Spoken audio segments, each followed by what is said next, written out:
Welcome to another conversation in People in Fundraising. This podcast features interviews with nonprofit professionals who discuss their career journeys, lessons learned, and enthusiasm for working in fundraising. And here's your host, the founder of People in Fundraising, Tim Wilson. Hello, everyone, and happy February. My name is Tim Wilson. I am the founder and host of the People in Fundraising Professional Conversations webcast. And today I am delighted to welcome Jenn Grasso to our program. Jenn is representing vacation land, the way life should be, the great state of Maine. So, hello, Jenn. Hey, Tim. How are you? I'm doing well. How are you? Doing great. Thanks for having me. This is really exciting. Yes, my pleasure. Yeah, vacation land. Are you a native of Maine? I'm not. I'm originally from New York, but I've been up here for 16 years. So, when do I stop saying I'm from New York? But I'm not a Mainer, unfortunately. Okay. 16 years, that's quite a long time, though. And you've adjusted to the winters and all? Yeah, I stay inside a lot. Okay. Put it that way. Dynamite. Well, Jenn, I'm excited to have you on the program. Jenn and I worked for about 2-ish years on the board of directors of the New England Development Research Association, NEDRA, about 5-6 years ago. So we have that shared passion for prospect research and giving back to the community. And Jenn, you've got some exciting recent developments in your career. If you want to share with our audience, please. Sure. Yeah, I'm the new director of advancement research and prospect management at Bates College. So I've gone back to higher ed, and as of Friday, it'll be 1 month working there. So yeah. Awesome. That is great. Yeah. And we were talking before I pushed record. There are a few topics about you going back to higher ed and working a hybrid structure that I think would be really interesting to have in our conversation. So let's find ways to build that in. If you want to start at the beginning of your career, because you have in my opinion, you have a very interesting set of different career journeys before you got into the nonprofit world. So if you want to touch on those, Jenn, and how those led to a career in nonprofit prospect management and research, please. Sure.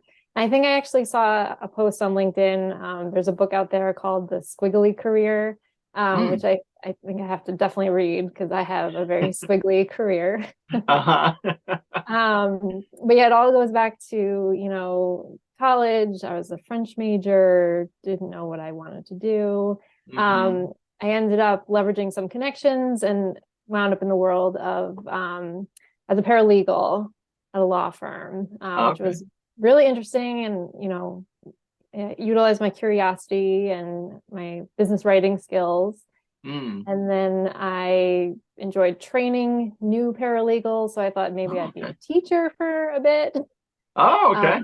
Yeah, so it didn't work out so great. I'm an introvert, not an extrovert, so I didn't last too long in that field. Oh, okay. But I did meet my husband there in grad school. Nice. That's a bonus. Yeah.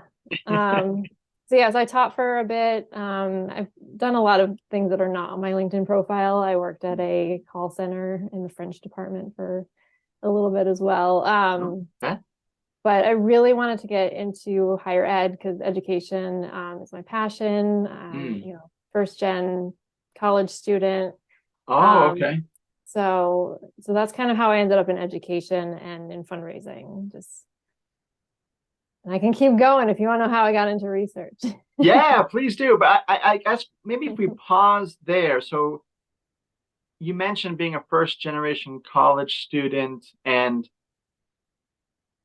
what about that experience for you made you look when the time came to get into working in higher education? And maybe at the time you weren't aware specifically prospect management, but what about that empowerment for you in your life made you want to give back by working in higher ed?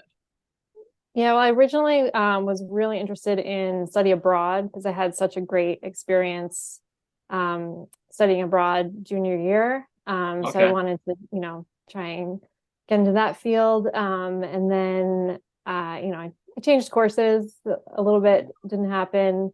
And I just really, thought it'd be great for other students to have that opportunity. And how can I help get them there, Sure. And I didn't know what I was doing after college. So it's also great to know that you don't have to know. And Yeah. it's all about the college experience. And, it just, the connections you make are just super powerful. So Definitely. Yeah. Yeah. And now if you want to talk to us about how you made the transition into prospect management specifically, or, were there other steps once you're in the higher education landscape that then led to prospect management? Yeah, so I was working at Bowdoin College, and I started. Okay. I was the person who did the acknowledgement letters for gifts. So it was a really great way to learn the database and just to learn about fundraising in general. Okay. And I thought that the research department sounded really interesting. So when a position opened, I inquired about it and thought it'd be a good match. And I think my paralegal skills came in pretty handy. Sure. Initially for that. And they were a great team to work with. Like the people in research, as you know, are just fantastic. So Yeah, um, absolutely. yeah. So, I really enjoyed working in that department. And then I thought, the project management piece was really interesting. So I moved over to Trust for Public Land, and they have a really great project management system. And I learned so much from that team there. So, Oh, cool. yeah. So how long were you at Bowdoin, and then how long were you in prospect management at the Trust for Public Land? Yeah, we'll call it TPL. We call it TPL. Oh, okay. Actually. Yeah, Bowdoin, I think, was like my longest held job. So 7 years. Very proud of that. Nice. Lucky 7. Yep. I think I was at TPL for about 4.5 years. So Okay. So my longest stints. Yeah. Good. Yeah. And I think from your LinkedIn that the TPL position was fully remote. Is that, or was that a hybrid? So it started off kind of as a hybrid position, and the team that I worked with was scattered throughout the country. So it was really interesting to work for a national cause-based nonprofit. Yeah. And you have to get used to the time zones. I know Hawaii was really hard to adjust to sometimes. But yeah, it was hybrid in the beginning, but I would go into the office most days. Oh, okay. And it was interesting because I worked with the people in the office, but they weren't specifically on my team. So it was kind of felt like a co-working space. Oh, okay. If that makes any sense. Yeah. So then when COVID hit, we went fully remote, and I think we had to stay remote for the full 2 years. Oh, okay. And then people just decided if they wanted to stay remote, go hybrid, and by that point, it was just easier to stay remote. So Sure. Yeah. Oh, very cool. And now at Bates, and I just have to make this one little, it's not quite a plug, but like I love history. I was a German major. I also did study abroad. Oh, yeah. And then I thought, what am I going to do with a German major? So I got a history major on top of that, UMass, There you go. Amherst. And one of my favorite historical figures is the late Robert F. Kennedy, who enrolled at Bates. Well, he was, I guess enrolled in a way. During World War II, he was a commissioned officer and was in a program at Bates for about 8 months. So when I was doing a little bit of research on Bates in preparation for our chat today, I'm like, I gotta make a comment about RFK. So that's cool. Nice. Now, for Wonderful. you with Bates, Jen, tell us what was the factor or the motivations to get back into higher education, and what has it been like for you professionally, but also personally, to go from a fully remote position to now a hybrid where you're Hmm. home some days and on the beautiful campus other days? Yeah. Yeah, I think I went through this period where I really enjoyed working from home. It's an introvert's dream.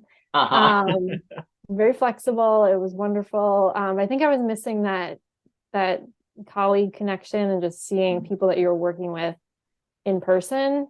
Yeah, So I was craving the office, water cooler interaction. But I thought sure. that the hybrid model would be really interesting. And then I can have, a piece of the, work from home a little bit and then work in the office a couple days. So in the beginning, it was definitely a mental transition. Like, oh my gosh, how am I going to go from not driving my car Uh-huh. ever to having to commute a couple days a week? But I'm Yeah. still getting used to it a little bit, but it's been pretty good. Oh, good. Yeah. Excellent. Nice. Yeah. And I assume that other people on the team and the department have a similar hybrid structure. Yeah, we work 3 days in and 2 days at home, which Okay. is yeah, which is great. I just let my computer and all my notebooks and stuff with me, but I like it. Yes, same with me. And I'm on campus at Weber State Tuesdays, Thursdays. Okay. And then I'm like, and I bring stuff home with me, and I'm like, why do I keep doing this? Like I know. everything I have is I is know. on my computer, and yet I know. I don't know if it's like the liberal arts background and having everything in notebooks and whatnot, but Yeah. I It's still hard to give up. it is. Yes, it is. I'm glad I'm not the only one. It's good to hear that somebody else does that. Absolutely. Well, Jen, that was a really interesting narrative about how you got into nonprofit work and the roles you've had. Um, what I often do now with my guests is we pivot to other topics that we try to find ways that it applies to your career. And again, with my liberal arts background, I do a lot of research for these interviews. So it's not just my own boring questions Hmm. repeatedly. Um, but one I'd like to cover, a few of them actually. I haven't asked this of an interviewee yet, but you have the Okay. questions ahead of time. And I've seen even more recent studies about burnout and Americans in general being not very successful at taking the time off that they are allocated as part of their jobs. Hmm. So one of the questions comes from a fall of 2019 Harvard Business Review article, which noted, and I'll quote it here: American workers are notoriously bad at using up their vacation time. So, as you reflect on your career, how do you see that in your own life? Because um, you know, having multiple, different roles and a young family and serving on the Nedra board, like there are lots of demands on your time, and just wondering, are you like, do you hoard vacation time and then go to France because study Hmm. abroad, or how does that play out for you? Well, like you with the study abroad piece, I love traveling and I love vacations. So Uh-huh. I'm definitely not a vacation hoarder by any means. Uh-huh. I don't, try not to abuse taking too much vacations, but it's always nice to just have something to look forward to, have something to plan. Yeah. And I think now with a team, I definitely want to model that and know that they need to take their vacations as well, Oh, which I smart. think is really important. Yeah. Yeah, Yeah. definitely. Yeah. That's cool. And I think there was an article I read last week about how in some studies, like American men in particular, have been really bad about that, but the pandemic may have shifted that in general. Right. Yeah. So, And I think as we, sorry. no, go ahead. Go ahead. I was gonna say one of the things that I'm trying that's new this year is saying no more often, Oh, because I was on a bunch of committees for a while, and I said I need some time just because there's a lot of demands on my time. I need to free something up. yeah. So my goal is to say no a bit more. Which is not as easy as one would think. Yes. Tell me more about that. I love these unplanned segues in these conversations. So you mentioned the motivation to say no more, but tactically, how does that look? How does it make you feel to recognize I can't take this on right now? Yeah, because I think at one point I was just taking on, just saying yes to everyone because, that's what we do. We just say, oh yeah, sure. But it's actually quite freeing to be like, you know what, I actually can't right now. And then you never know because it might come back again, and they might ask you down the road, and then it's a better time. I'll say yes now. So Yeah, yeah. very cool. Are these particular to your day job, or are they outside, like a Mostly like a outside, like volunteer Okay. roles, mostly. So Yeah, yeah. very cool. Well, I admire you for recognizing, what your bandwidth is at the moment, and then articulating, I can't right now, but maybe in the maybe in the future. future. Yeah. Yeah, that's something I really have struggled with too. The last couple of years, like, oh sure, I don't have to drive anywhere, Right. so Yeah. I've got more time. Let's just Yeah. and More now I'm at the Zoom point. meetings. Yeah. Now I'm like, okay. So I'm glad to hear that this has been your experience too, and that you found the wherewithal and the professionalism to say, I'm honored, but I can't right now. So Yeah. yeah. But in terms of your volunteering, Jen, this leads to another question from someone I quote quite extensively, and probably should pay him some royalties. Arthur Brooks, a social scientist and a writer for The Atlantic, he said that giving away your energy, expertise, and affection can provide large happiness benefits. And researchers have found that volunteering directly improves happiness. So with the context of you currently being at a point where you're having to budget your energy more judiciously, but as you think back too on your earlier days, what about volunteering has brought happiness to you? Yeah, and I would agree with that quotation that it definitely can bring happiness. I think the key is just not, doing too much with too little time. But Yeah. I loved when we were on the Nedger board together and just the connections that we made there. I think for me, connections is a big chunk of that happiness, being with other people, like-minded people, and doing something for the common good. Yeah. And so I've done some work on town committees as well, and that was really interesting. Okay. But I think that's more for, down the road without little families, little ones, and, are running around. But, Yeah.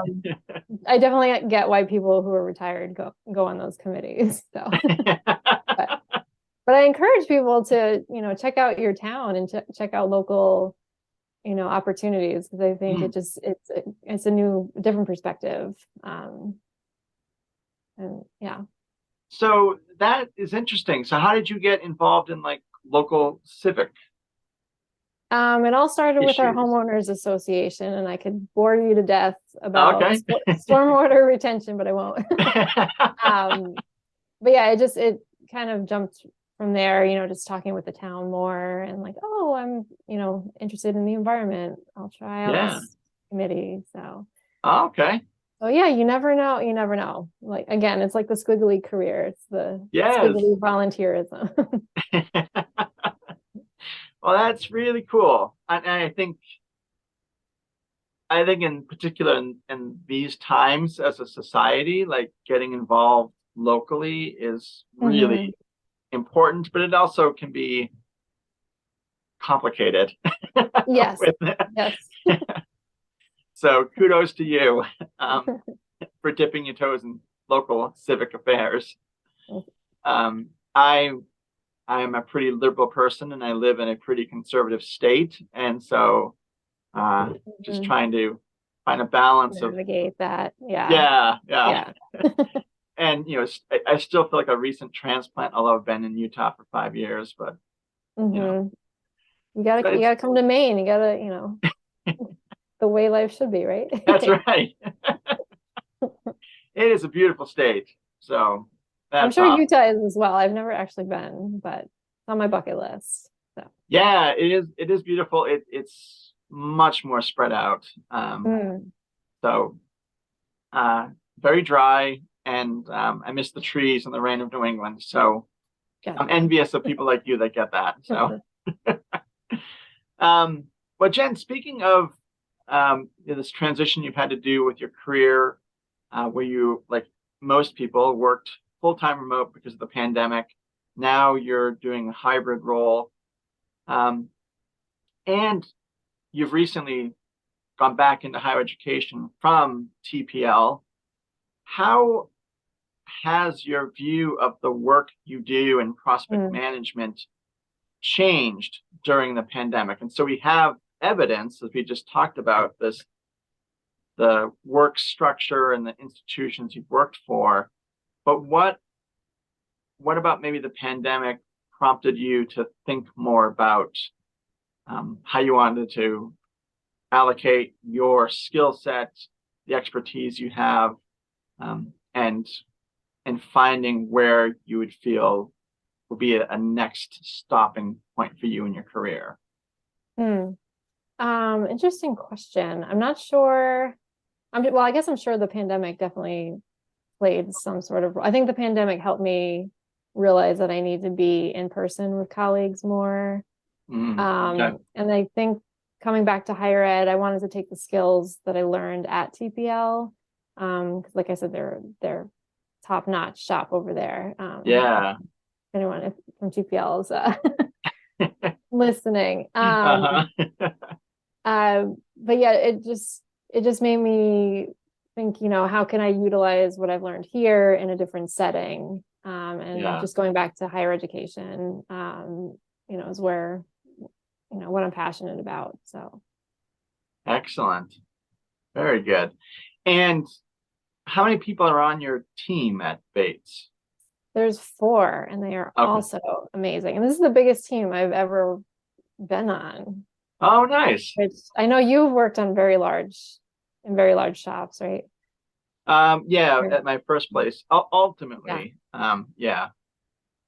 yeah, So so what's that been like for you to manage a team of that size? well, managing a team is also new to me. So I've been Okay. reading a lot of books, watching a lot of Ted Lasso. Uh-huh. But no, they're great. It's I'm not really managing. They work really well together.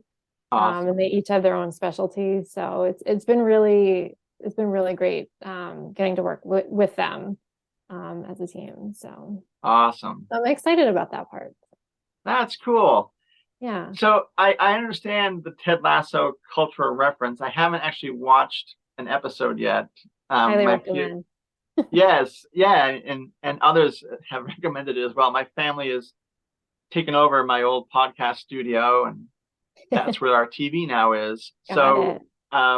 but I don't know if you were, are there things from Ted Lasso that specifically you like have thought would be helpful in terms of Hmm. working with a team of people and in your new role? Yeah, and actually the way I got into Ted Lasso was there was an APRA on the leadership session, there's like a whole session about Ted Lasso Oh, and okay. research. So it was really exciting. Oh, cool. But for me, I'm also on an adult track team, which not Oh, very many people know about. But okay. I have a really great coach, and he just makes it really fun, and you want to be there and do your best. And so I was going into this role with that kind of team spirit Yeah. mentality. And so Ted Lasso just kind of amplifies that. He's just I'm not as good with words as he is, but he's very Okay. inspirational. Oh, cool. Yeah. That's dynamite. Yeah, I feel like, and maybe again, it's our liberal arts backgrounds where Mhm. voracious readers, and you try to see what you can distill from what you're reading into Mhm. what you're doing in your day job or in the adult Right. back team too. So Yeah. And how do you cool. translate it? That's that, German French background as well. That's right. See, it comes in handy. French comes in handy. Absolutely. Well, Jen, we have about 10, 15 more minutes tops. Are there any particular topics or experiences that, as you prepared for our conversation today, that you would really hope to bring up? And if so, we've got time, or we can continue with a few of the other questions you have with you. I think the one thing that I always try to talk about is just networking. And I don't Okay. know how you, I mean, you network a lot, especially with your podcast. But Yes. it's just, I mean, I love our network of researchers, and even outside of that, you never know when something or someone might help you in your career or personal life, and just Yeah. networking is really really key, and something I've learned along the way. Yes. Yeah. Are there particular people or moments that stand out in your own awareness of the value of networking and how that has benefited you as a professional or a person? Yeah, and I think so I went to the APRA conference over the summer, and Oh, I was at this point where I just felt so comfortable with everyone that was there, and I know a lot of the people, and it just felt nice just to talk to people, because that's you're just building relationships. yeah. And I've had some people reach out for they're working on recruiting people for sessions, and Mm, do you know anybody? You know what I mean? So it just, you never know where it'll pop up. yeah, absolutely. Oh. Yeah, I think that APRA, NEDRA, at the local level, the regional level, Mhm. that's just such an invaluable resource. And I think, as I look back on my career, I didn't take advantage of it to the extent I probably could have earlier in my career. Mhm. Um, but yeah, I think as we both served on the NEDRA board, I just felt like that was where it crystallized for me that, Mhm. Yeah. the time that we were putting into ideas and content, and not just the annual conference like the APRA conference you just mentioned, but throughout the Right. year too, and seeing the payoff that Yeah. it was valuable and it brought people together. So Yeah. I think actually, being on the Nudger board was definitely like that crystallizing moment for me as well. It was like, oh well, yeah, just yeah, it's just an amazing network, and you never know. right. Small world. A small world. Well, and I remember after I left the board, I was here in Utah and you were still on the NEDRA board, and you reached out to me to serve on the scholarships committee, I think it Oh, was. I did. Yes. Yeah. Yeah, you were on it for, I think we got you for a year at least, right? Yeah. It ended up being 4. Okay. See, you never know. You should have said no. Well, but Jen, in all honesty, that gets back to your point, which you made earlier, which was so good. Like I was taking on a lot and didn't know how Hmm. to say no. And I Hmm. mean, I really enjoyed the work. I loved the opportunity to reconnect with people like you, even though I was now in Utah. Um, Hmm. and to give back to the community. But I also was like, I can't do all of these things in perpetuity. So how do I say no and let some of these go for a while? Right. Well, we appreciated having you on the committee. It was cool to have someone from Utah. So, well, thank you. And thanks for thinking of me, because that meant a lot to be like, okay, like I'm not and others are not, completely cutting off a tie just because I'm not in New England anymore. So, right. Yeah, You'll always be you. a New Englander. So. That is true. Well, Jenn, I'd have one more question for you. It's question number 6. If you have the sheet in front of you, it's relatively, still the start of the new year, and you're in a new role at Bates. What do you wish for yourself this year? And it could be particular to your role, or it could be volunteering or other things. And then how do you envision working to achieve that? Well, I think for me this year is just being myself.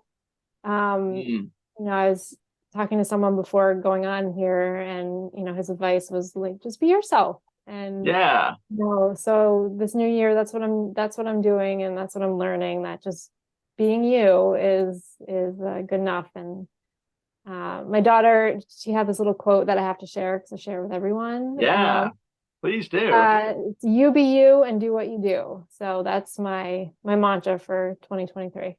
I love that. That is terrific. And I think it's so important, and I don't know, your particular circumstance, but like we both have families, we both have day jobs, volunteering. It's easy to take on those identities to an extent beyond what they require. But I loved how you're both your mantra and your daughter's. That's really the essence of who we ought to be. Yeah. And I was like, wow, that's really intuitive for an 8-year-old. I love it. Yes. I'm going with it. Yes. Yeah. Just be yourself. Yeah. And you've done that today. I think, Jenn, this has been really enriching and fun, because you've talked professionally, you've talked about volunteering, the adult track team, you've mentioned a little bit about your family, Ted Lasso. So I really now have to go watch that. Yeah, you do. You get to let me know what you think. Yes, and that's at the core of what I want to do with these conversations, is get at who the person is professionally and personally. And I may not have articulated that to you as I invited you to be a guest, but you've done that today, just being yourself. So my hat's off to you. Thank you. Yeah. Well, thanks for having me on. This is fun. Yeah, my pleasure, Jenn. Well, for our audience, thank you for watching this when it goes live. I told Jenn it will be on Monday, February 27th, 2023. So just a few weeks. And thank you for your support of this podcast, webcast. You can find Jenn's conversation starting on February 27th on YouTube, as well as my website, People in Fundraising. And Jenn, I wish you all the best. Keep being yourself. And thanks for a great and enjoyable conversation today. Thank you, Tim. You be well also. Will do. Thank you. Have a good day. Yeah.